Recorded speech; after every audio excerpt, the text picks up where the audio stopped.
Native Land Pod is a production of iHeart Radio in partnership with Reason Choice Media.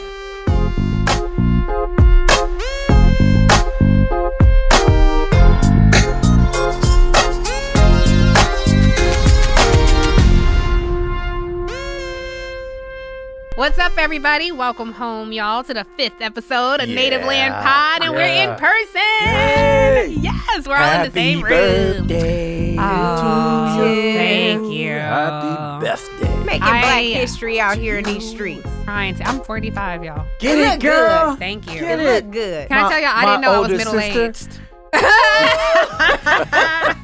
We're choosing violence right off the top. Throw something. I give you permission. I didn't know I was middle-aged. I didn't know 45. Oh, yeah, you got that. I don't receive that. Really? No. What's wrong with middle-aged? 44. Well, I mean, We all I'm in my middle-aged. Obama year. That puts you in your Trump year? I know. 45 is bad. Oh. It started out bad, so it's No. going to end up good. or That's what I it know. could, you get second chances, third Turn it chances, around fourth chance, you know. for me. That is true. That's true. Hey. Well, anyway, Aquarius season.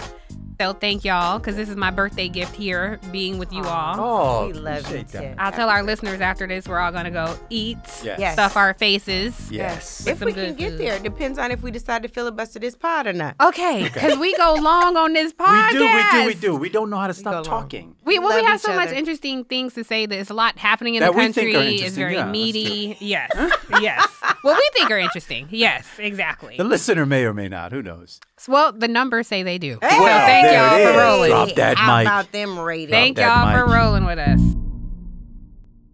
As you know, on Native Land Pod, we give it to you straight, no chaser. And so I want to let you guys know we are going to be talking about a lot on this episode. Yeah. We're going to, so we had a primary this week, 2 primaries, Nevada and Nevada. Nevada. Forgive me, all the folks in Nevada. All the West Coast folks. that know how Right. to say Let's go. that. A-Rye ain't gonna never let us diss the West Coast. Ever. So Nevada, and South Carolina. So we'll get into that. Immigration. Every time we talk about immigration, I feel like it's a flood of comments. That's a lot of heat on it. Yeah, people feel away. And I will tell you, people have been coming after me like, Tiffany, you have no idea what you're talking about. And let me tell you what's happening in Chicago and New York. And I heard y'all. So we're going to get into that again. All right. Maybe we need to today. take Native Land Pod live there. So Oh, we can invite really us, y'all. We want to come roll to your city. Invite us. We're also going to get into something that we talked about doing on this podcast is talking about some of these state bills that are happening because a lot of people don't pay attention and a lot of these these laws that are passed at the state legislature become federal law. So we're going to start paying attention to that as well. We're going to, y'all know what's happening Sunday, Yes. the NFL. So we're going to talk about that. Super Bowl. Yes. And Angela, I know you read a really interesting report from McKelvey. We're going to get into that. And I just want to take a moment and thank you guys because of the response to Andrew's testimony last week. Andrew, I know you stay off social media. We all need to. But it was overwhelming. So There were good. so many people just showing you all the love, my brother. So his testimony was so harrowing and so much. We're going to play the second half of his testimony. So I want you guys to really stick around and listen to that because after going through such turmoil and personal crisis and surviving that, so cheers to you, then the Lord sent another challenge your way. Blessed Father. And you survived that. But getting into the trial, I standing. think that is super, super important. So you guys, please be sure to stick around for that. So we got a lot to get into on Let's this do podcast. it. Let's go. Yes, Yeah. indeed. Let's go, So Chief. let's get right into it. I think we have to kick it off with the primaries this week. Were there primaries? Primaries, honey. Yeah. South Carolina and Nevada. So I think why it's important for us to talk about this is these 2 states have the highest population of people of color when it comes to primary states. So far in the debate. Yeah. Oh, no, period. Yeah, for You're right. primary states. Yeah. you're right. So South Carolina has not the largest, but a very large Black population. And Nevada has a very large Latino population, Black population, Labor. Indigenous population. Right. Big labor community there because of all the casinos. Labor obviously plays an outsized role in politics. So we got to get into it. I will be honest with you guys. I was not paying attention. You didn't miss much. Yes. Well, I wanted to take a break from it all. I wanted to focus on myself. Yeah, it's your birthday time. We Yeah, get it. yeah. So I felt a little ease being out of the news. So Angela actually updated me this morning. Angela, please tell me the results of the Nevada Nevada. Primary. Well, I will say the Biden-Harris campaign pushed out some results this morning talking about there was a 90% of the 2020 turnout in this year's primary. In South Carolina? No, this is in Nevada. Oh, Nevada. Okay. Yes, and I think that I'm a little concerned because I know Andrew said I wouldn't have shown up at all, maybe. Yeah, I mean, But I think that, 20. We just need to be aware of these numbers, particularly as it relates to people of color. However, I feel like the big news in Nevada is that Nikki Haley opted out of the caucuses and into the primary. She says she didn't compete. Her campaign says she didn't compete. But let me tell you who did compete. Wait. So that the viewers understand it completely, Donald Trump chose the caucuses over the primaries and therefore was not a name on the ballot. Yes, but in Nevada. Okay, that's okay. Yes, so because you can only pick the primary or the caucuses. Right. Yes. So Nikki Haley chose the ballot. She chose the primary. And there was another choice on the ballot that Donald Trump did push. So there was a ghost of Donald Trump on the ballot. It was not any of these candidates. Wait, but do you mean like none of the other candidates are on there, or a choice? There was a choice that said, and I quote, not any of these candidates. Like option A is Nikki Haley. Any of these option candidates. B is none of y'all. Do y'all want to know who won? I have a feeling. Please, drum roll. Not any of these candidates beat Nikki Haley's ass. I'm sorry. I had to say ass right Fall there. on the plate. What in the my world? God. Can you imagine? I'm telling So your the daddy, campaign is I'm telling your goddaddy. They heard it, but they Okay. needed to hear that. Here's the thing. Nikki Haley has to be embarrassed. Her campaign has to be mortified. But they said they're putting it all on the line in South Carolina. So, of course, South Carolina primaries this weekend were just the Democrats. This past weekend, the Republicans are coming up on the 24th. Yeah. So we'll see. Well, as you were saying this, our producer, Nic, is a stellar producer. He actually has the winner of the GOP primary caucus on the line. Oh, great. Please help me welcome none of these candidates. None of y'all. Thank you for joining us. What say you about your defeats? Or I'm sorry, about your victory. Give us your remarks on your stellar victory in Nevada. All right, that you heard it here first, folks. We have the GOP winner of the Nevada primary with those really riveting, compelling remarks, I'd say. Yeah. All right, can we just, I know we got to move on, but I want to talk about South Carolina because some people were taking that and saying, oh, it wasn't a big turnout and, black voters aren't turning out. I get so tired of hearing that that trope. Did you guys have any thoughts on that, or are we done with that? Well, black voters weren't turning out for the Republican primary. Of course not. Right. But in the truth, Republican primary, it's not. Yeah, I understand. Let's nix that. But my point is in a non-contested presidential election, right? A lot of people don't take time to go out to the polls to just reconfirm what we already know, which Precisely. is Biden and Harris will be the nominees for Democrats. So, to me, I don't think we ought to overread that whole situation. I agree. The only thing I'll tell you guys is our dear sister Latasha Brown, who's been doing yeoman's work all over the South, but also in South Carolina. And Cliff. I'm not going to forget about you, brother. I just say our sister because she's literally our girl. machete. She's our sister. Yeah. But, yes, and Cliff Albright and April. I love them. I will say this. They said that there was an increase in black voter turnout in South Carolina. Wow. So even though the numbers were down, I tell you who did not see an increase in black voter turnout on his ballot account was Dean Phillips. Well, anyway. I thought you were going to say Tim Scott, but whatever. Tim Scott is competing in the Republican primary. He's not competing in nothing. But he's still on the ballot. He's still on the ballot, I think. For the Senate. He was on the ballot in Nevada. They can't take you. I don't think they can take you off. We got to check and none of these candidates. And not even him. Fact check me, Lola. So he got beat by nobody either? No, again. Yes. Okay, yeah. None of these. None of them. So did Mike Pence. But the thing is, the one who's still in the race, Nikki Haley, got beat by none of these candidates. Well, President, none of these candidates might be a real option. That actually might be a good idea. None of them. Right, exactly. Change your name legally, Nimrata. I know Angela don't like what I call her, Nimrata. Not for your birthday, Tiff. Not for your birthday. It's her name, guys. It's her name. It's her name. That's what her mama called her. All right, everybody, we got a lot more show coming up. When we come back after this break, we're going to get into immigration. You guys have a lot to say about immigration.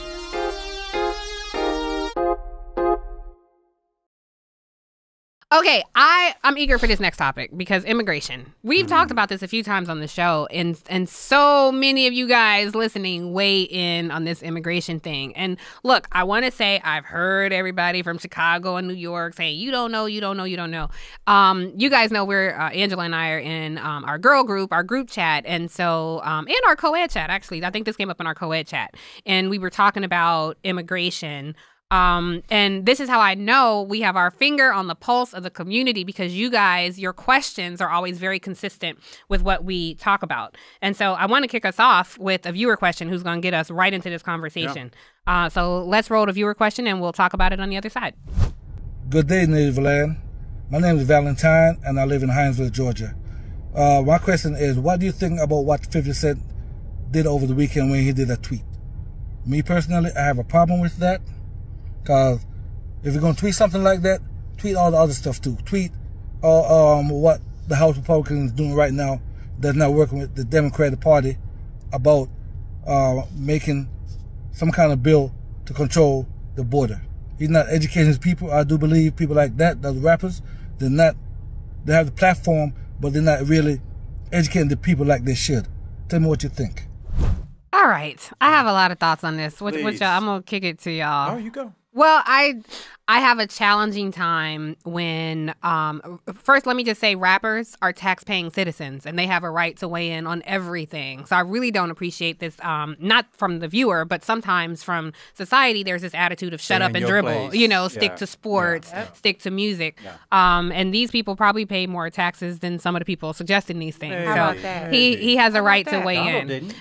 Fair enough. But I think the bigger point that I would say for people who hear these kind of remarks, because somebody read a paper for the first time in 6 months, they're not an expert on something. Because someone is doing kind of this like hashtag news following, they're not an expert. This is one person's opinion. And so when you hear this, I would invite everybody, find the solid resource yourself. Yeah.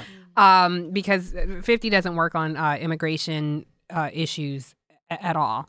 But I think the bigger issue that this gets into, and I think that what the viewer is trying to suggest, is there are other issues happening. One of the conversations we were having is in the Black community. There are some members of the Black community who are being anti-immigrants, or is it a fight over resources? Yeah, Tiff, I agree with you that any taxpaying citizen, anyone that is watching what's happening in this country has a right to opine on it. Even young folks who aren't working, or our elders who may not be working, they have a right to opine on what's happening. I think the challenge is that when we think about the haves and the have-nots, oftentimes folks who look like us find ourselves on the have-not side, like most other people of color. Right. And I think that the concern I have is the haves get to escape with, blemish free. Like there's nothing on them about this. And that is what is troubling to me. So 50 Cent, he actually didn't just have an opinion. He raised a question. Eric Adams, tell me what's going on with these cards. So, we should say what the cards are. Yes. So there is a pilot program in place in New York, and $53 million. Yes, and it's $1,000 per family. Yes, and it is a card that is essentially like SNAP benefits, but for migrant community members. Why? There were thousands of meals being thrown away every day because folks are like, I don't want this nasty food. Like, I want something else. So these cards can be used at the local bodega and grocery store so that they can cook the things that they actually want to eat. Now, folks looking at this could say, well, what about us? We actually have SNAP benefits for low-income, under-resourced families all throughout the country through federal programming. But this particular program also works with a Black-owned business that I can't remember the name of right now. But I do want to play Eric Adams' sound in response to... Oh, this is him responding to 50. 50 Cent's Oh, yeah, let's hear that.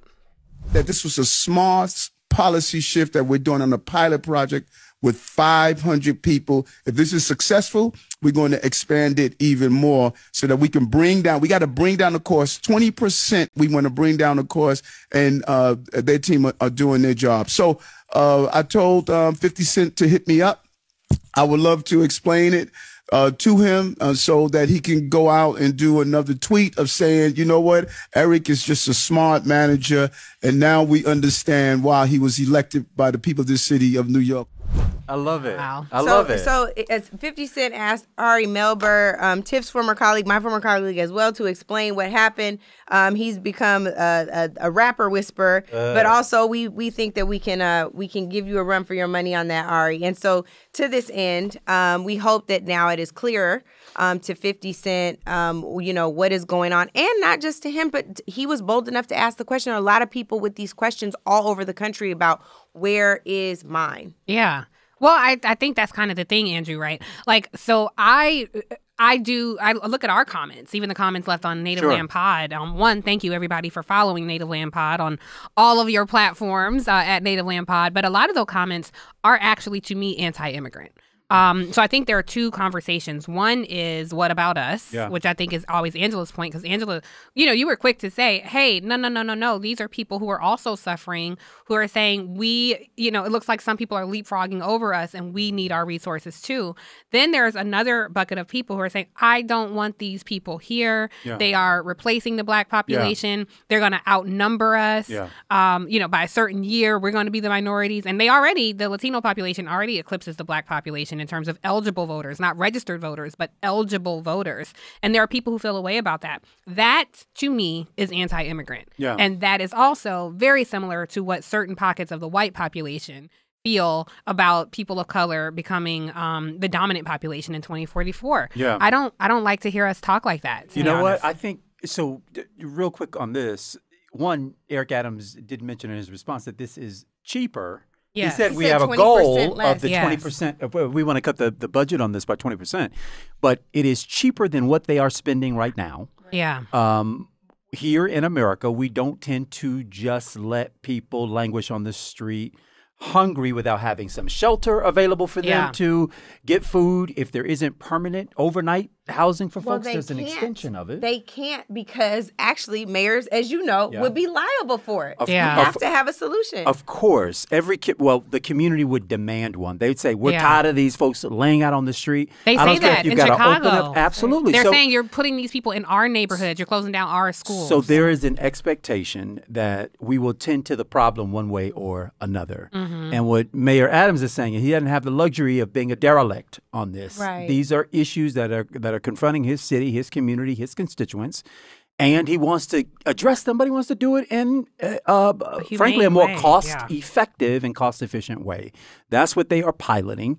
And the way I used to think about it when I was a mayor was you're going to pay one way or another. Right. You can pay the smart way in advance, or you can wait and take it up on the back end. Yeah. And then you're dealing with incarceration rates, and you're dealing with arrests, and you're dealing with police dividing their time between dealing with homeless folks versus real crimes that are taking place in communities. Yeah. So these are the kinds of decisions that are being made, and we should not pretend that some portion of money wouldn't be going this way anyway. Yeah. He's only trying to say, let's do it, and let's do it in a cost-efficient and effective way that also happens to feed people. That also happens to use a Black-owned business. And to this point, you were brought up anti-immigrant sentiment. Tiff, we did get a question about the border. There's a contingency that's still saying build that wall. We like, meanwhile, what wall? Let's roll that question. Good morning, family. This is Big Cousin Will Almighty from St. Louis, Missouri. And my question is, with all the talk of the border, securing the border, closing the border remaining open, why is it America don't solve the real problem? The reason people are running and escaping their lands to come to America. I believe that would solve the problem, right? Oh, okay. Right. Can I just first say, I love it. Big Cousin Will Almighty. School days. Catch up. Did you know that was what side y'all on? Did y'all know that was I just want to know what side you on. I just want to know. Okay. What side are you on? You don't get to decide. I'll go ahead and tell you. I mean, I guess I got to be a gamma ray, but that ain't really my. I ain't really down with the gamma ray. We're not doing color complex. That's what we're trying to bring the black. Y'all just high-fived each other. Y'all just high-fived each other. I'm G5G. I'm G5G. I just want to say we trying to bring the Black and brown community together in here. You trying to separate us. Y'all just high-fived over school days. Here, I'll high five you too. No, I'm good. I'm an outcast. Wow. Anyway. Wow. Big cousin Will, I love this question because we kind of got into this last week because a lot of these policies come from the United States meddling in Central America. But you worked on the Hill, so I really want to hear your perspective on this. I know we're going long, so this is my very brief synopsis.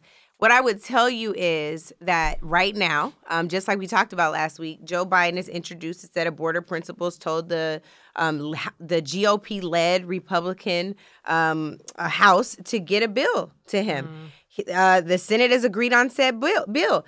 Then the Republicans said, actually, we just want to vote on standalone aid for Israel and what have you. Meanwhile, there's still no solve for this. So, yes, a border bill needs to be done. Yes, we need a more humane immigration system. Yes, we need to ensure that the immigration system accounts for dreamers. This bill right now doesn't even account for dreamers. Remind folks what dreamers are. Yes, those are folks who were born here to parents who were undocumented. But they're treated like they're not citizens. We have to find our humanity in this process. I'm not saying that Black folks should bear the brunt of that. I'm saying that when you get mad at a migrant family trying to figure out how to make ends meet, trying to escape, as this man just said, Big Will Almighty, Big Cousin Will, by the way. As he just said, like, they're escaping something. And sometimes, as you said last week, those conditions are those that we created for those neighboring countries. I'll just say what I said a couple of weeks ago on this, which is we keep fighting the wrong enemy. I get that people are upset when they see new communities arrive in their communities and seemingly, or in practicality or reality, take jobs that might otherwise be available to them. But we've still got job shortages all across the country in jobs that Americans currently are not willing to fill. They're thus creating the need for a lot more folks to come in. But the point being, the economic policies, domestically and internationally, of this country, but of the world, is largely what is driving what is happening around immigration policies. If we were truly trying to solve the problem, you would go after the employers who are employing folks who are undocumented and then paying them off the roll, off the script. Because they benefit from that. They those are the employers. ones who benefit from it. And the workers suffer. That's what I was saying. We don't talk about the haves. We only on the have-nots. That's where the line of division is, folks. Don't let us squabble amongst all of us who are just trying to live, survive, and maybe one day thrive. This is a fight between the have everything. That's it. Right? Versus folks who are just trying to make a life and a living for themselves. So much of this is misplaced. But we're allowed to do that because that's exactly how this debate is supposed to go. That's how it's gone for all of time in this country, which is you put people who are all in need against one another while the folks who have it all are sitting there watching the drama play out. You coined it perfectly. I know we're running long. We're good. I just want to get one more question in if we can. We want to make sure you guys feel like you're part of the conversation, and we love getting all your viewer questions. So please be sure to keep submitting your viewer questions. We will always take time on Native Land Pod to answer them. But I just want to get one more question in on this if we can. Hello, Native Pod. My name is Charlene. I'm a Bronx girl in Baltimore.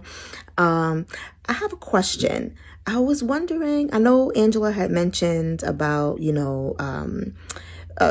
steps being made for a comprehensive Black agenda. And I wonder, what does that look like in practice? I have friends from all over the world, and I am clear that the interests of some Black Americans and the interests of some people who identify as Black but come from across the diaspora, I feel like we have a different vested interest in this country. I feel like Black Americans have allowed all other immigrants to start their journey in our country as human. That was the price we paid, in blood, sweat, and tears. But I feel like some of that gets, okay, it's done, has that sentiment. Thank you for that question, Charlene. First of all, I want to say welcome home to your pooch, who we heard in the background. He has some things to say, too. He was like, I love that question. Exactly. Angela, I'll kick that to you because this speaks directly to our girl, Alicia Garza, who's one of the 3 founders of Black Lives Matter, who runs Futures PAC, who did do a comprehensive Black agenda that we try to lift up as much as possible. Yeah. Black Futures Lab. Black Futures Lab. And Back to the Future Action Fund. Thank you. And love you, AG. She announced she just got a new job. Oh, is this public? Can we talk about this? Okay, public. Alicia Garza is now at JMB, right?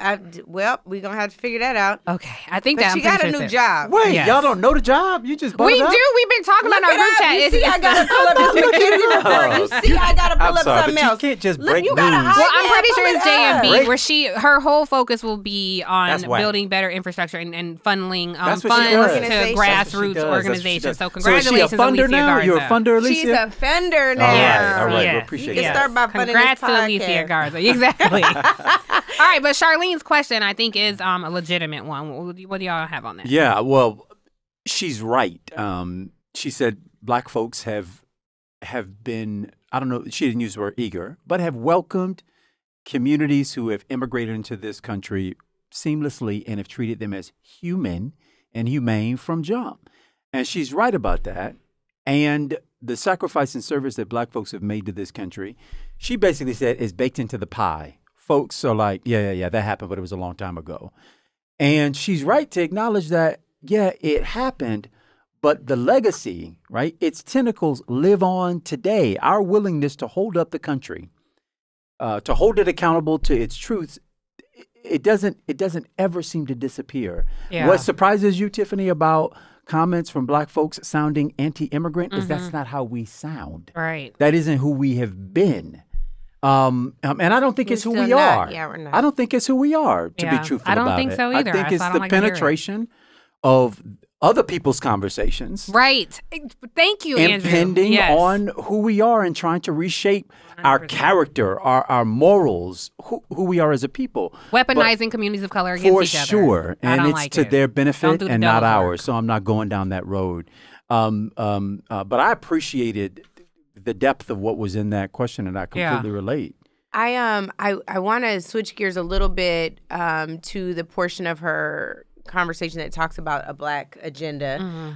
There was a recent report from the McKinsey Institute for Black Economic Mobility, the state of black residents, the relevance of place to racial equity and outcomes. And in this report, what I think is the most fascinating thing is that there is a solution, and that's why I'm bringing it up around a black agenda. There's a solution for a $1.7 trillion to a $2.4 trillion affordable housing plan over 2 decades that would help close a racial wealth gap, particularly around housing and access to housing.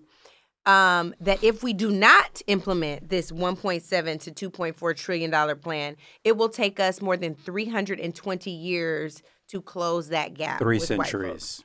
And we've already been here doing that. And I think that that's the first flag. I think that if we are not very clear that it is only going to be economics, it's only going to be dollars and cents that fix the very significant problems that we have in this country, we just got to do it. So a few things from this report.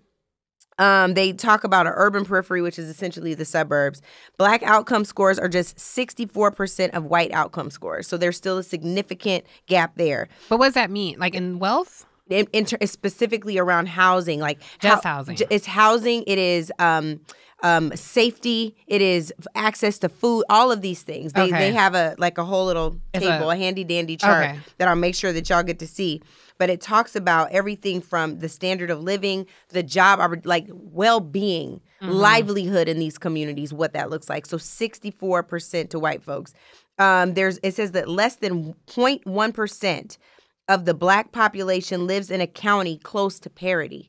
0.1%. So these numbers are astounding. They're things that we almost get hardened to them when we were talking about this as we planned for the podcast. One of the things that Tiff said to me that struck me, but it's so true, is, okay, we're used to this though. Like, what's the new data here? What's the point? Because we know we're behind. Yeah. But what I like about this is they also gave a plan for what would close those gaps. Yeah. And I think that there are things that the Hill needs to be considering. Mike Johnson can't do nothing else. Maybe he can figure out a reparations plan for black Mike folks. Johnson, the Republican Speaker of the House, by the way. We'll see how long And he the women lasts in can't that. count votes. Let's not hold our breath on, Yes. on We'll Brother see how Johnson long he doing that. survives in this But I will Challenge. say, You know what I mean?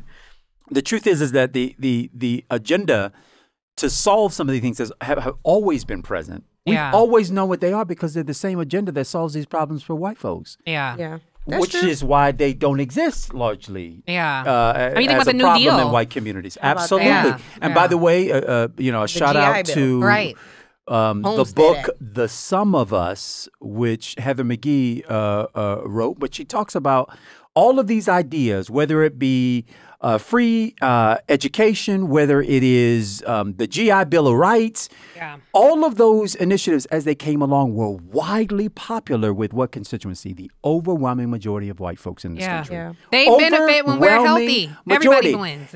Where did it change? It changed after the Civil Rights Act when those same programs would be allowed and extended to black folks as well. That is 100%. When we began to lose the majority of support in this country. That's evergreen. It is evergreen. Gun rights, evergreen. Changed when we started arming ourselves. But it is also the reason why these disparities are existing in the way that they are. If the government did nothing else, just making sure that home ownership was more accessible to more of us would be a great step in the right direction, because for most people who own homes, it is your one beautiful apple of security. You can borrow against it and then pay yourself back and not pay taxes on it. You can use it as leverage should your household run into a crisis and you need something as an emergency. You can use it as collateral if you're starting a business.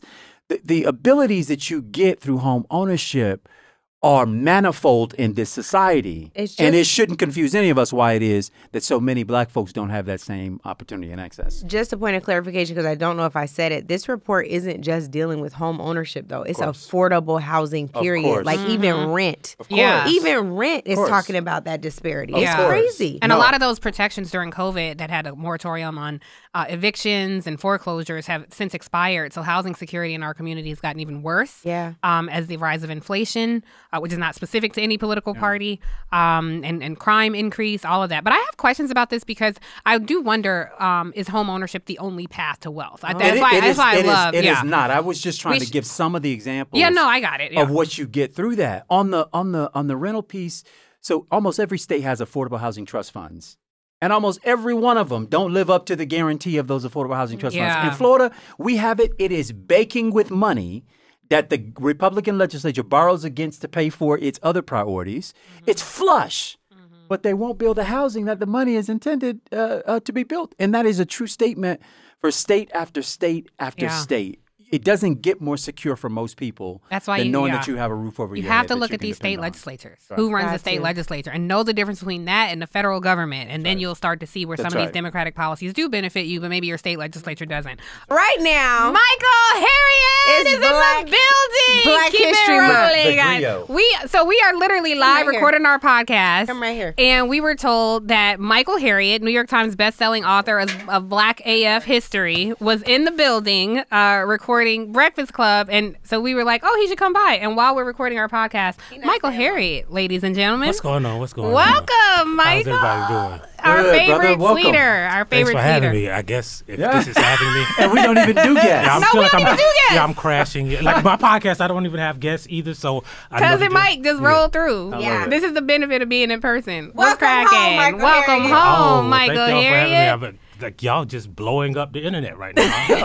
Like, y'all like 4 episodes in, and everybody's like talking about this new podcast. Oh, we love it. What do we need to know? What does our community need to know? We're at the top of Black History Month. What would you leave us with? For Black History Month. Oh, give us a black fact. Yeah.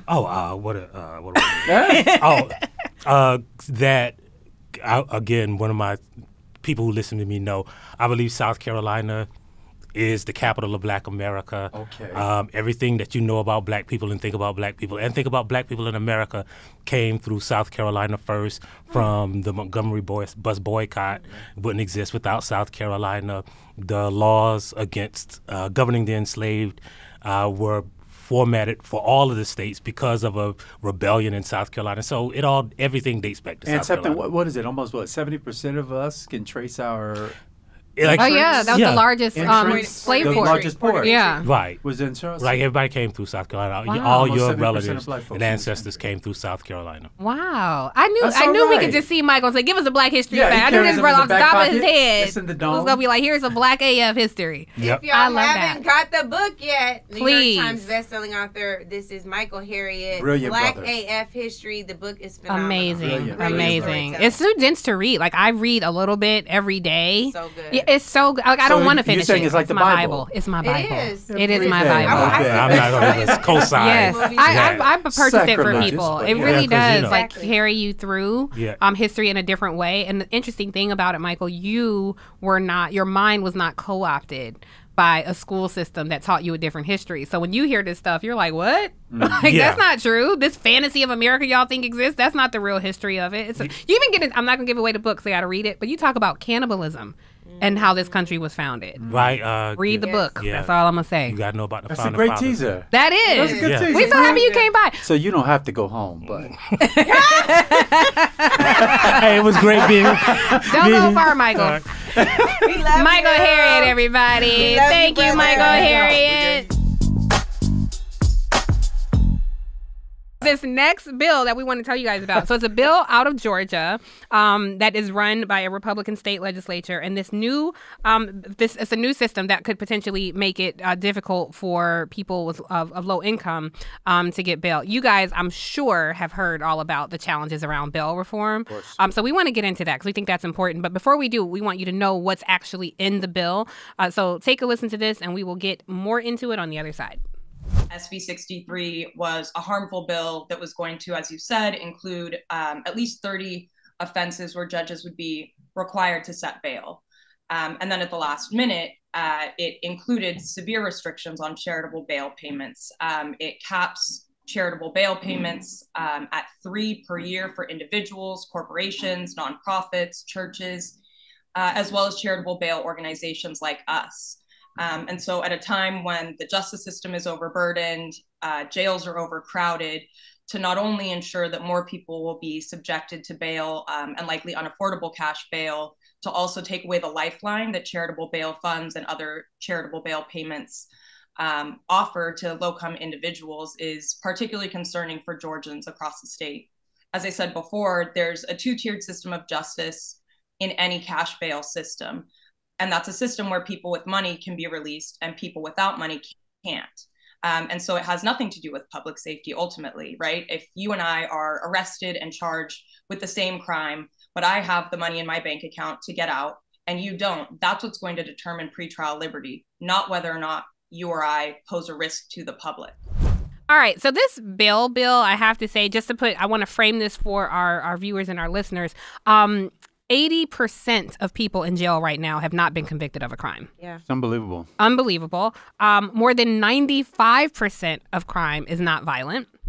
And for the number of incarcerated people for pretrial cash bail has increased 433% from 1970 to 2015. The racket. And that Khalif Browder, who we all sadly, tragically know, took his life after this teenager, was put in Rikers with adult prisoners. And he talked about his harrowing journey there, not knowing when violence was going to attack. When They See Us, Ava DuVernay's brilliant piece of work that was on Netflix, we have to do something because this disproportionately impacts the Black community, everybody but the Black community. And this is the thing, they did do something. Atlanta in 2018 banned cash bail requirements.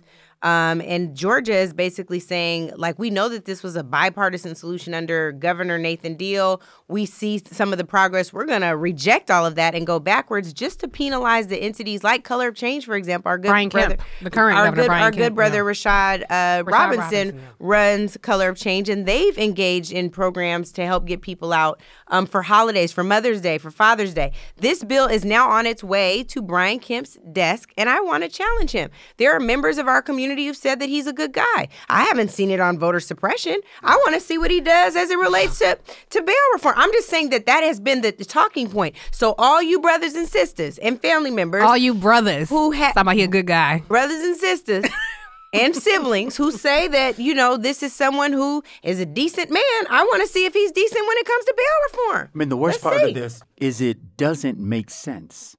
The reason why we'll put it back into its proper category, which is economic. Let's not forget, right? Where the bottom line is always follow the money. Who gets advanced by this economically? Who gets depressed, hurt by it economically? And I think we'll find, you know, where the interest in this whole thing lie. But for the taxpayer, if we're just talking to the person who has to pay for this system, it doesn't make sense for us to have to pay to incarcerate, for taxpayers to have to pay to incarcerate people who are nonviolent, who are there on nonviolent offenses, waiting for a court date or a trial to be set. Thank God, in my case, when I had an indictment, I didn't have to serve any, you know, I was able to go directly out, and there was no bail set in my situation because it was a nonviolent accusation, thankfully proven not true. Well, can I just say really quickly right there, please stick around to the end of the podcast because you are going to get into talk about that. Yeah, I'll he talks talk about all that about more. the trial and what he goes through. It is this testimony, Andrew, was amazing. So just stick with us. I hope fewer to nobody else has to experience those kinds of things. But in this situation, you've got people there who are as innocent as I am, as you are, as any of the three of us or any of our listeners may be, who are sitting inside of four walls, experiencing all the consequences that come from that. And eventually, we may determine whether or not they deserve to be there. Yeah. But nobody's going to pay them recompense. Right. They don't get, nobody's going to pay their attorney's bill. They get nothing. Lives are devastated. And the taxpayer's been on the hook for it. We've been paying out of pocket for it. And it just, public policy-wise, economically, for us, the taxpayers, it doesn't make any sense. It's just as egregious as you can't give people water at the polls. Right. It's equivalent to it. There's a thing with Georgia legislators. I said this is as egregious. That's this is... You all are trying to penalize folks who are trying to stand in the gap for the least of these. Yeah. Again, this is a battle of the haves and the have-nots. Yeah. You got to choose your side. And Black folks, I would challenge you. You don't have the ability to stand on the side of the haves because everybody else in your family is a have-not. Right. How about that? That is such a good point. Like when we even as an individual in the family, when you make it, you don't make it with a trust fund. You make it with a payroll because you got to reach back because, little Jeff want to go to prom. Right. He ain't got money for a rental car. Let's ask Cousin Tiff. Let's ask Cousin Angela. Let's ask Uncle Andrew, So that happens. We're all in the 45% tax bracket. We give them half our check to the government. And middle-aged. I would like to have a reparations tax cut, speaking of Black agendas. I agree with that. Can I just say really quickly before we get off this topic, I'm so happy that you brought up the point about people calling Governor Brian Kemp a good guy. Please look into this man's background. He is the face of voter suppression. And so when you lend your platform, rappers, I'm not even going to name no names, but when you lend your platform to these people and stand on a stage with them, you essentially are endorsing what they're doing. That might not be your intention, but they will use your likeness, your image, and they will say, look at this, I got this one. How about this one standing with me? And if you're showing up and not challenging them on these kind of policies, it's a big deal. Bail reform is an issue all across the country. This is just Georgia. Because we're talking about bail reform and you shout out a rapper, I'm not going to go without naming. Killer Mike, who is a brother. I wasn't going to name, but he's a brother to me. I'm going to say something that you might not like, Tiff. Okay. To have the win that he had this week at the Grammys. Congrats to on the sweep win. in his categories and to be arrested. Yes, agree with for that. an assault that did not occur. I think that he can now stand right in the center of this as an advocate for what we're talking about based on the policy recommendations that he has himself, based on how much he stands 10 toes down for our community. I know that we'll be able to count on Mike to tell Governor Kemp to do the right thing. And I also just want to acknowledge his son was on the list for getting, I believe, a kidney transplant, and they were able to go forward with that. So best of luck to their family in this definitely time. For that. And we can politically disagree with these people and still. But I don't think he disagrees on this. Oh no, but I just mean with him. I've had political disagreements with him. Sure. Our sister Joy, we did a show with him before. We had disagreements. But my point is, he's still our brother. I don't know him personally, but he's still my brother. 1,000%. We can disagree as family. He loves Black out in people. the world. We are united. Yes. But when we have family talk, welcome home, y'all. We might disagree. So definitely, congrats on the Grammys. Definitely. Completely disrespected at the Grammys, being arrested for an assault. Right after he won those categories. But I hope that reminds him, not that he needed that reminder because of his friends and his community, to challenge Governor Kemp. Yes. He has him on speed dial. Not just Challenge remind him, on it ought to this. remind all of us Yes. of an Sure. experience that is extremely true. Yeah. That's all too facts. true in our community, That's which facts. is we can be a 10 Yeah. off of our merit and what we've earned and what the hard work we put in. And when they decide to come for you, Yeah. they decide. Yeah. Not you decide to aggress. They come They for come you. for you. Yeah. And they mean to take you out. Yeah. It's really sad to see. So just pay attention to these policies, guys. Of course, the First Step Act, the federal policy that tried to check a very punishing criminal justice system for our community. It's called the First Step Act because there needs to be a second act and a third act and a fourth act. So we'll definitely be talking about that. I know police brutality is something that's really close to all of us. But Angela, you've been wanting to talk about that for a while. So next week, I think we should probably get into that. Yeah. That would be a good conversation. All right. We're going to take a really quick commercial break. But come back with us because on the other side of this break, we're going to talk about the Super Bowl. Yes, indeed. I'll leave you with this teasing question. Did you guys know that Travis Kelce invented the fade? Don't do Get that. out of here. Don't do that. Yeah, exactly. I've been rocking a messed up fade for years. Exactly. To the Till white my hair man told you betrayed how to me. do it. Till my hair betrayed me. All right, y'all don't go anywhere. We'll be right back after this break. All right, welcome back, everybody. If you followed me for a while, you know I am an expert when it comes to all things sports. And so we are going to talk about the Super Bowl. Now, I know the audience knows who's playing in the Super Bowl, but for those people who embarrassingly have no idea, who are the teams playing in the Super Bowl? Tell us, Tiff. Well, I don't want to hog the mic the whole show. Expert. I want to be able to have my co-host. That say. would be the Kansas City Chiefs Who and the in it? San Francisco 49ers. And Who just out so there? people who don't know, embarrassingly, which team does Travis Kelce play for? Damn, you don't know that neither, too? No, she's just saying she wants you to have a chance to speak. Right, I'm trying to give you the mic. I'm going to let you guess. You got a 50-50 shot. I will say he doesn't play for Kansas City because... Oh, Well, that's wrong. okay. Okay, well, who does Mahomes play for? Well, that's Kansas just City. So Travis Kelce and Mahomes are on the same Do team? you know how many people Time is are up. on the team? Your time is up. Your time Well, is our up. resident sports expert is checked out for the day, ladies and I gentlemen. did not know they were on the same team. I don't think you checked in. Well, here's who we do know is on the team. Yeah, tell me. Taylor Swift. Can we talk about that? Yes. So Travis Not Kelce interested. invented the fade, and Taylor no, Swift invented in his swag defense, surfing. the brother said He didn't You, invent that's so it. nice of you to use brother so Yeah, loosely. exactly. That's nice. He just Well, said he I did asked date a He lot for does of it. have a us. fade. He said I asked for it. I beg your pardon? Let's He roll dated a that lot of Travis us, Kelce yeah. sound where he defends himself to Tiff's slander. Slanderous.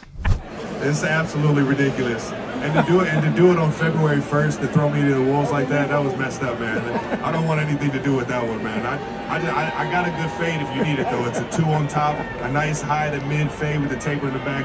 But I didn't invent that. I just asked for it. I love his awareness. Yeah, I do like that. Well, He said a two You on know where he top. got that awareness from? From our barbershop. Us, right? No, he From got the that Black National Anthem. from the black women he kicked it with before he met Taylor. And I think that's where he got that awareness from. But the number two, Let me y'all know what the number 2 is? I do, but It's for our just how- viewers, why don't you tell Sure them what you they are? don't. Sure you don't. That's where so is that where you can get waves? It's long where the enough to blade, get the waves. It's how low the blade goes to your head. Okay. He's a number 2, so it's not totally off the head, but it ain't totally on it either. All I know is he said, y'all did not try to drag me this here Black History Month. Right. Shout out to him. Yeah, he did. Travis On Kelce, February 1st. Appreciate that for being awareness, very man. clear about this. But yeah, I think what's so fascinating about Travis Kelce is I ain't paying no attention to him before this Taylor Swift stuff came out. And now I'm not the only one paying attention. They're talking about how the ratings have significantly increased with demos who are Taylor Swift fans. And also, Kansas City had higher viewership ratings of the Grammys. For Taylor. Yeah, Oh, there's wow. actually So some reciprocal there's some advantage. reciprocity there. Yeah, okay. Well, okay, my beef with all of this is, Yes. though, because the media has taken this and said, Travis Kelce, everybody's talking about Travis Kelce's haircut, as though black folks wasn't rocking this haircut in the 80s. They said, "Can we have the Travis Kelce?" even before Right, that. which Come is on right, now. even before that. But that's when I remember Yeah, the fade of like course, being a thing. of course, And yeah. then the swag surf, when they were like, oh, let's talk about this Taylor Swift swag surf dance. Good night. Late. Angela's, Good night. Angela's Late. trying to get us a swag surf I would on love the to podcast. say Yeah, but so this is, I just have to say, it's a worse indictment of Yeah. the people asking the question than it Yes, is of the those media. answering it, It's right? always the media. Hello. Speaking, can we talk about this? The other thing on the media, Please. So Jim Trotter, shout out to you We love because you, he Jim. has always held the line. And listen, when you are the only We know it can be challenging to hold the line, so shout out to people who hold the line anyway. Jim Trotter held the line a few years ago in a press conference with Roger Goodell. Last year. He was asking it every year. I don't think it was. Was it? Yeah. I thought he got. Okay, maybe. It they laid him off shortly thereafter. Then summarily dismissed. Yes. Okay, Jim Trotter, shout out to you. But I do also want to shout out that he set a legacy because this year Darren Smith, a host of a radio show at KLKC radio station, in Trotter's absence, posed this question. Take a listen. So look, I know I'm out of Kansas City. I've had dreams of maybe working for the NFL Network one day, but... I'm sorry. When I say I'm out of Kansas City, so I've had dreams of working for the NFL Network one day. But be that as it may, I know that you don't run the NFL media newsroom, but you do run the NFL, and they answer to you along with the 32 owners.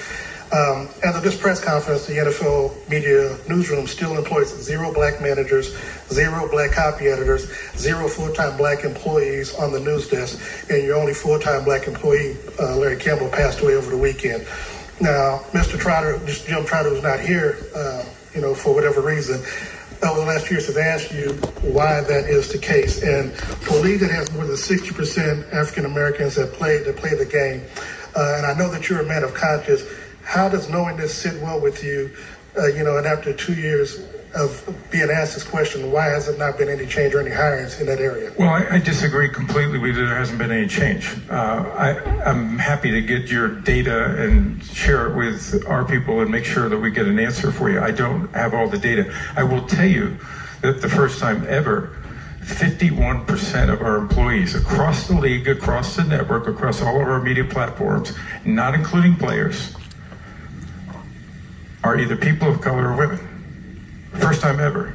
So progress is being made, and there are areas where we still need to work and still need to improve, whether it's offensive assistants or maybe people in our media newsroom. We will continue to do that and make significant progress as we have.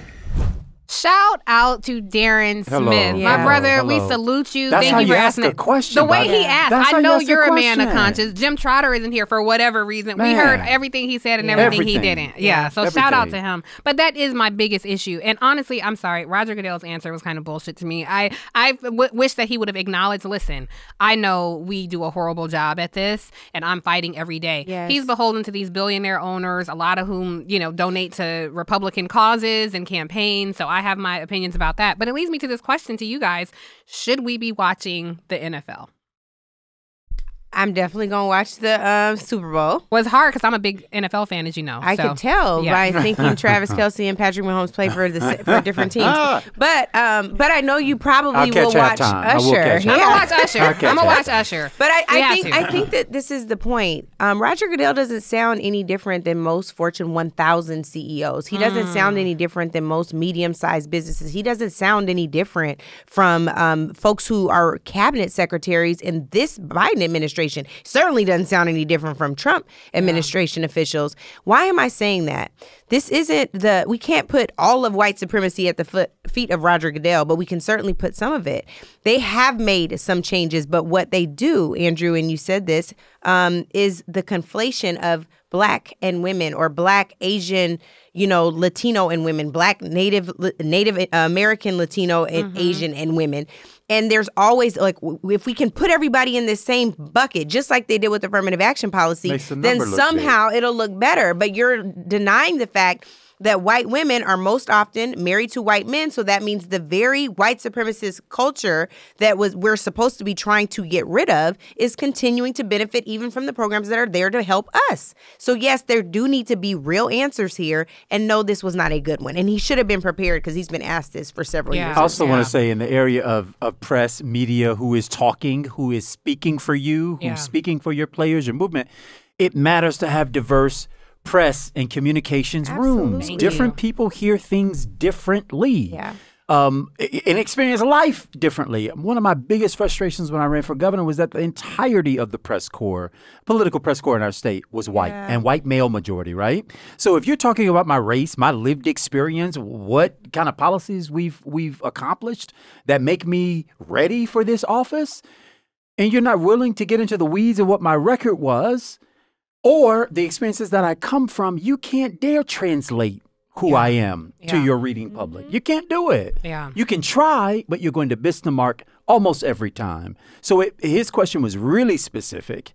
Goodell didn't answer the specificity of that question. He answered writ large, and in answering writ large, you do what Angela has already talked about, which is you pull in every number that can potentially make you look better. Yeah. Now let's delve deeper. He says 60% of your players are black. I think it's close to 70. Well, he said, I'm just going from what the question but was. I do think the data is, as I looked, it may be. So simply represent us at the rate that we represent you. That's it. I love that. That's it. That's it. Full Clarity. stop. Yeah. Okay. In all these industries. Yes. Start first. You're watching the NFL, yes? I'm watching halftime because I love Usher. Super Bowl. Do y'all want to say real quickly what y'all want to hear Usher perform? His song? Everything. I saw Vegas. my favorite? I be your groupie, baby. Well, you know, Usher, he actually references our group chat in one of his songs. What'd he say? He says, I keep $1 worth of dimes. Hey! Shout out to the machete. I mean, on the real. Y'all are some, Shout out to the machete. You got a couple pennies on that one. Not a penny. Don't be no hater, Andrew. Ain't no pennies around here. Ain't no pennies. But shout out to the Brown Brothers. Add them up, you get a dime. All right. I you know what? I'm ignoring Andrew. So rude.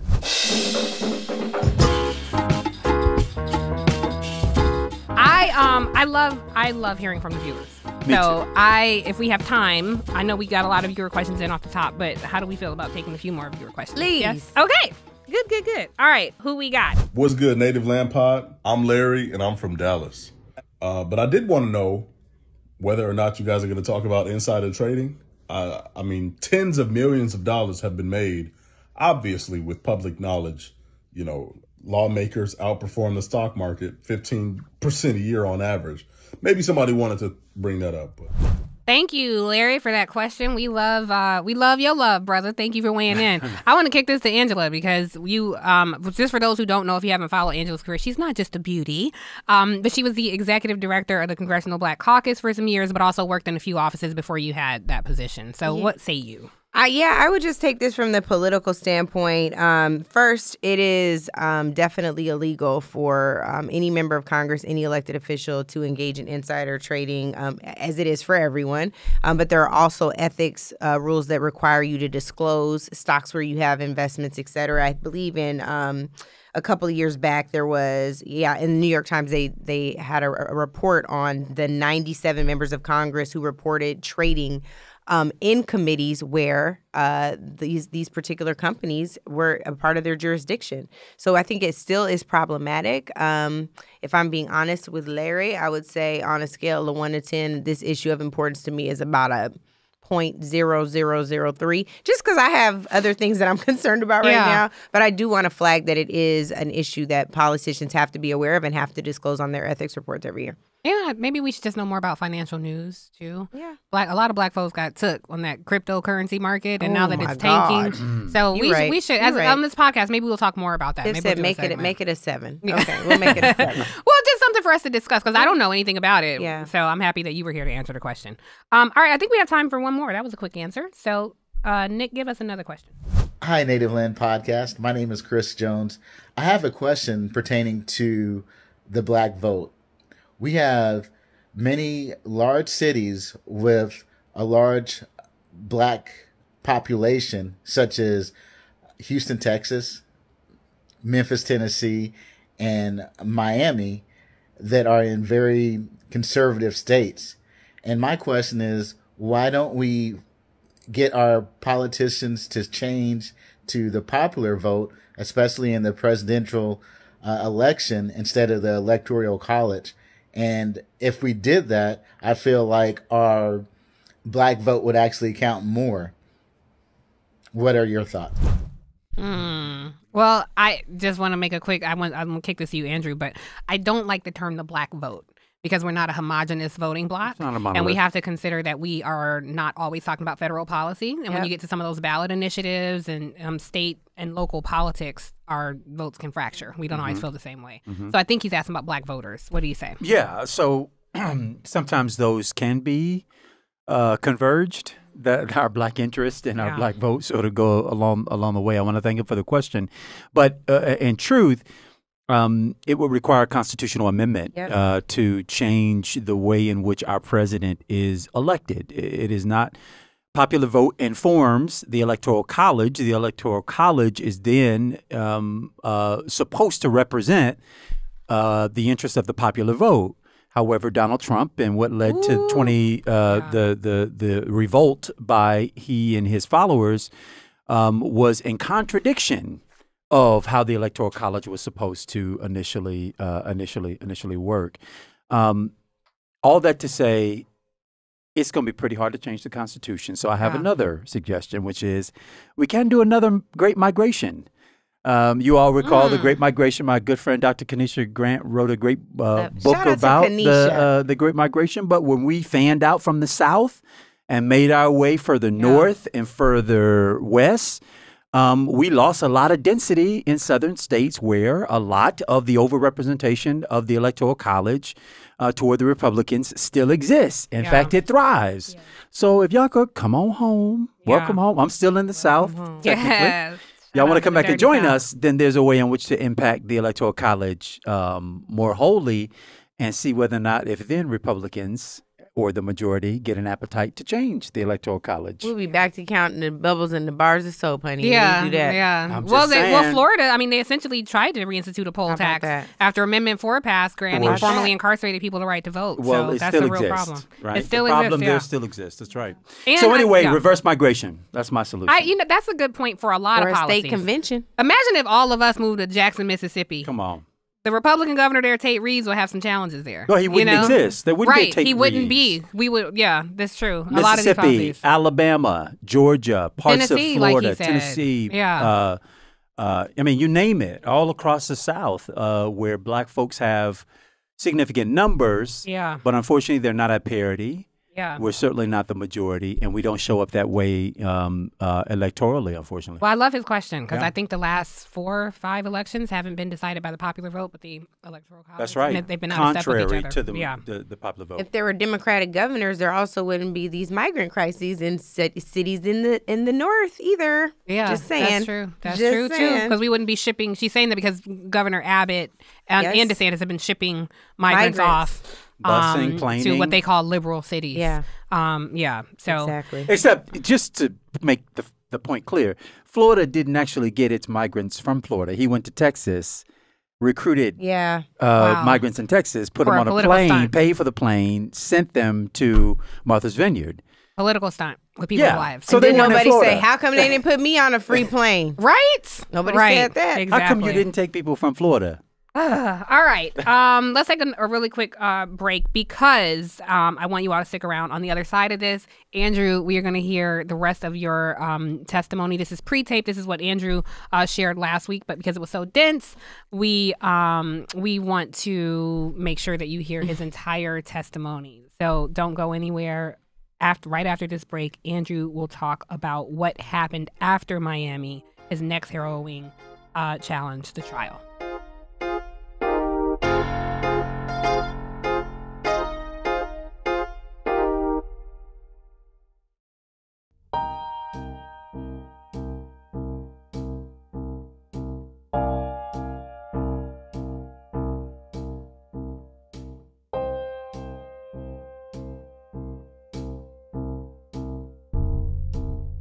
I get a call, and I'm at my home office, and very week after this Sunday of Father's Day, where I tried to be the model of a father you can imagine in this period of time, and the call comes through, and it says, "This is Agent, such and such, and I calling on behalf of the FBI or the government, federal government, and I need to get with you because we've got a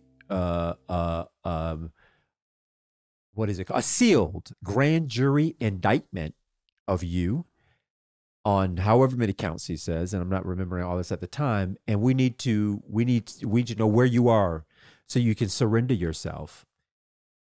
And I'm in my house and I'm standing up because my heart rate has gone up when I hear him introduce himself, and so I'm pacing, and when he says, "I have this indictment and we need to," I had never experienced a breathless moment that I can recall. And I remember not having oxygen, but because he was doing the talking, I wasn't worried about him hearing me lose my breath, because I was determined that he wasn't going to see me weak. So he says what he says, and I say, okay, let me get in touch with my attorney. But I'm at my house, my address, I can give it to you. If you let me know when you're ready to write it down, I can surrender myself right now. I just need to make sure someone's going to be able to pick up my kids today, because the kids.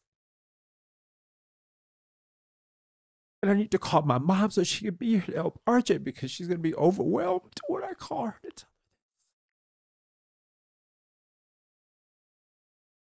But with every strength that I have, I say, okay, we'll get. And then he says, well, you don't need to come in. We just need to negotiate a time and when you can do it, and da-da-da-da. Because I've never had this happen before. I think if you get a thing and they say you got to go, I'm like, well, I'll put on some comfortable clothes and I'll get down to the, I don't know, jailhouse or wherever. And he says, no. Call your lawyer. He'll get in touch with us, and so on and so forth. So he was so jubilant to deliver that news to me. And I guess I confused him when I said, okay, I'll come right in as soon as I can get someone to pick my kids up, and I can get somebody here to be here for my wife. And I hang up and I make a call to my lawyer. They start doing whatever they do on their side. And then I make the call to RJ. And I say to Jay first, Jay, try to stay calm. But I just got a call from, I think, the FBI or somebody saying that I have to surrender myself for arrest for a federal crime, a grand jury, a sealed grand jury indictment. And she says, what? And, and you can imagine on the other end what that's like. And she immediately comes undone, which was my worry. And I don't want her driving across town, racing here to the house, because her safety, her life was most important to me at that time. And she makes her way home, and all this stuff begins to unfold. And I'm really not at this point letting any of it penetrate, except there are things that must be put in place if I'm going to be away. This needs to say, I start writing on all my accounts. I start just saying where money and retirement and, oh, I thought such and such had this document, but I want to make sure you have everything you need in case. And they said, so we've arranged, you're going to surrender tomorrow morning. I don't know, 8 o'clock, 9 o'clock. And you'll go first to the FBI offices, surrender to them. They'll take you into custody, take you to the courthouse in their car. And at the courthouse, they will surrender you to the U.S. Marshals or the court or something, some transition and pass off. Then you'll see the judge. The judge will likely release you on your own. There's not a violent crime, but blue collar, all this kind of stuff. So they're going through it. But just be prepared. They may perp walk you. I was like, well, what is that? And they described for me, that's when the cameras are already assembled and they've got you booked and they walk you through them. And I just lose it on that, because I'm saying, well, why do I have to do that? Is there not a private way in? Why do we have to, do this walk thing? And they said, well, this is how they beat their chest and show off about what they've done and get to have the images that they want. And I am just, devastated by this. And at this point I say, I need to tell my family. I've had to tell the people who I know to be ready for what this is going to look like. And it was actually Angela who pulled together a call, and hers was going to be of journalists, because her thought was, you tell people news when you know it is imminent and it's coming, rather than waiting for it. And Tiffany, you were on that call. I remember your voice very clearly in my ear, even now as I think about it, because you were like the injustice. The next morning, that evening, I say to my wife, RJ, and I say to my mom, who is now here, and some other relatives who have gathered, that when I surrender myself, that I don't want them to be there. That I was telling them that tomorrow you cannot come. Then everything was going to be fine. The lawyers told me they'll let me out and I'll be home before the kids get out of school probably. And I said, I'm going to go by myself. I'll have Sam drop me off. I'll take it from there. When it's all done, Sam's going to bring me back home, and then we'll decide what to say to the kids. And they, of course, are like, no, we have to be with you, but they honored my request. And then my pastor speaks up and he says, well, I'm going with you too. And then my friend, who's a school board member, but a very close friend, Daryl Jones, says, and I'm going too. I'm your armor bearer. We're both going to be with you. So the next morning they show up at my house, and my attorney, one of the attorneys from Miami, is here, and the pastor's here, and we all pray together at the house. And I am trying to be as stoic as I can be because I want to leave my family with the knowledge that I was fine, that we are going to beat them, and that God has prepared me for this fight. I know it. We're going to beat them. I get in the car, the pastor and I are talking and whatnot, and I'm noticing, I live, probably 30 minutes from where their headquarters were, and we drove in that morning talking, and he was trying to cite scripture and verse, and I was hearing him, but I was playing along. I was not present. I was like, don't cry.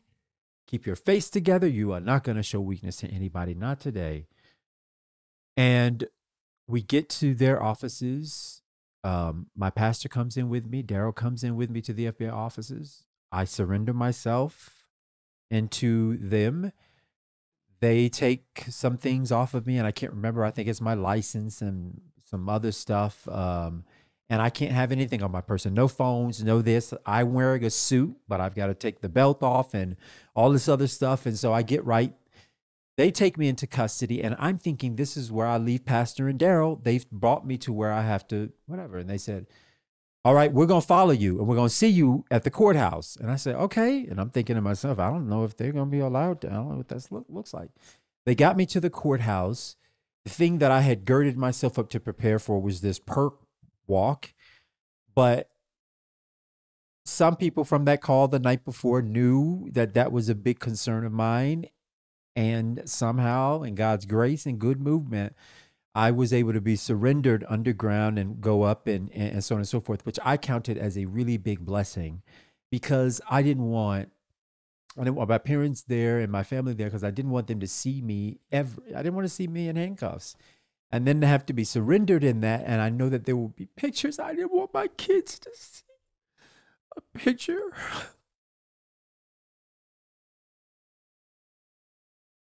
I didn't want them to see a picture of me like that. And so I knew in federal court, I knew enough from them prepping me for the press that they couldn't have cameras in the courtroom. They could have some images that they draw, but there was no technology. So I felt like, okay, I'd be safe once I'm in. Well, there's a holding cell that I go in for several hours, and then they come in to get me.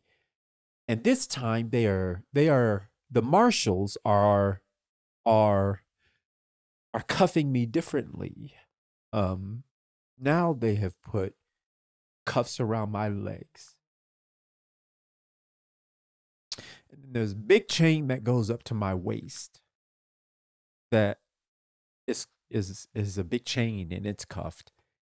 And then my hands have handcuffs, but then those handcuffs have this chain going through it, and then that's cuffed again. So my movements are very limited, my walk. And I'm thinking, this ain't a criminal. It's just it's a lot of stuff. We're just going to the judge.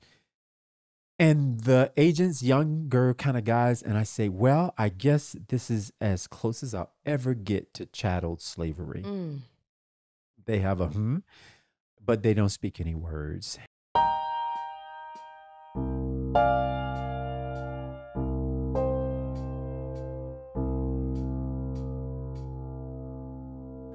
Wow. That testimony, Andrew. Thank you so much. We love you. We love you so much. And this podcast has been a joy, I think, for all of us to do alongside you. So well, just simply thank you all for the support. You all held me down, not just on this podcast, but all the way through. And thank you all the listeners for your feedback, for your testimonies that you've shared personally, and keep choosing to move. Yeah. Up and move. Well, because you said so much, there's still more that you guys did not hear of his testimony. So because we think it's so special to us because we love you, but also special to you guys because you guys got to know Andrew over the past couple decades, we are releasing his third part of his testimony as its own standalone pod because your response, the viewer response to it was so overwhelming. So you guys will be able to get that on this coming Monday.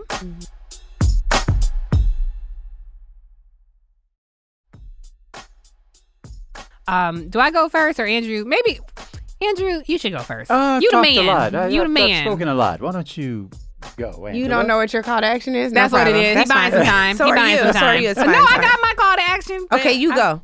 Okay. Come on. This is my call to action. Joy Reid, our sister. Yay, We love Joy. Joy. So my call to action really is about love. By the time we come back to you guys, Valentine's Day would have come and gone. And so when we do all this work, all of us, we are out here hitting pavement, doing grassroots work, doing policy work. And it is nice to have a partner in life. You talked a lot about RJ in your testimony. But to have somebody alongside you, hold your hand and fall in love. And Joy Reid explored that aspect of Medgar and Murley Evers. Love it. And she has her book drops this week. Yeah. So please, it's out. It's out. Yeah. It's out. So she did The View with our girl Sunny on Monday. She did Tamron Show. So please go out and buy this book. You can get it everywhere books are sold. We encourage you to go to your independent bookstores, Black-owned bookstore. Shout out to Uncle Bobby's in Philly, Mark Lamont Hill store. Love you, Mark. You can order it online from independent stores. So that's my call to action. I'm asking y'all to support Medgar and Murley. Medgar and Murley. Ditto. So good. And find Cosign. some love in your life. While you're doing this work. Oh, love Get yourself some first. Love yourself first. That is, that? my lesson this week. Love yourself first. All right, Andrew. Love yourself. That's your call to action? And go get the book. Okay. We love Joy. Okay, so I'm just going to add on. Love yourself. Go get the book. And in the spirit of loving Black History Month, we are sitting with Living Black History. What are we doing? We are the I tried to touch your hand. Andrew. You pulled your hand away. I'm sorry. Well, you knocked her out her chair earlier. You knocked me out the chair. That'll be in the outtakes. You're being dramatic. But guess what? We are celebrating Tiffany Cross Week all week. Yeah. And so my call to action is for all of you to send our girl some birthday love. Tell her happy birthday. Cash accepted. Tell her just because she is sharing 45 with Donald Trump, she does not have to become Donald Trump. Tell her that her destiny is going to be greater than hers, that she will not have 91 indictments or even one. Tell her that she will not face a civil trial for defamation. Tell her that instead she will live abundantly in all of the goodness. And It's very we love loaded. you. Very loaded. We love you, Tiff. I wanted to shade Donald Trump in this, but I do want to say it's beautiful how you did it. I do want to say that I'm so grateful for your birth. I'm so grateful to call you sister. I'm so thankful to share this platform with you. I am so glad and grateful that your latter years will be greater than your former years. Ditto. And yeah, we love you, girl. Happy We love you. birthday, I received Tiff. that. This birthday, I'll just say quickly, this birthday would not be what it is without our friendship. All of you guys. I will say we love everybody. Our girl group, our group chat has held me up so many times. And so I really encourage people, find you sisters who ride for you, who you ride for. Because when I think about love in my life, the most abundant places where I get love is our group chat. Yeah. You know, like Shout out these to are the machetes. I mean, you can't post a picture without them saying, "You so fine, you look good." You know, we are always loving on each other's birthdays. We give nice gifts to each other. So I feel very loved. I expect to feel a lot more love from you, Andrew, when we go eat. Come on, friend. After this, Come on, friend. You have been talking about my gray hair. Oh well, no, it was pointing out. I got grays everywhere. Yes, well, Andrew and little Angela hair. both hate my headphones. I hate these headphones. I'm gonna get her some AirPods for her birthday. Happy fall out of my birthday! Get ears. some AirPods. You just gotta change the size. They can fit. I'll try. No, more I comfortably. don't like this chain. Oh, you saying for the AirPods? I agree. I like that chain. Well, anyway, My wife and I have the same one. we hope. y'all are I so love cute. that. We love you, Jay. We love you, RJ. Before we end the show, I want to remind everyone to leave us a review and subscribe to Native Land Pod. We're available on all platforms and YouTube. New episodes drop every Thursday. You can also follow us on social media. We are Angela Rye, Tiffany Cross, and Andrew Gillum. Welcome home, y'all. Welcome home. There are 270 days until Election Day.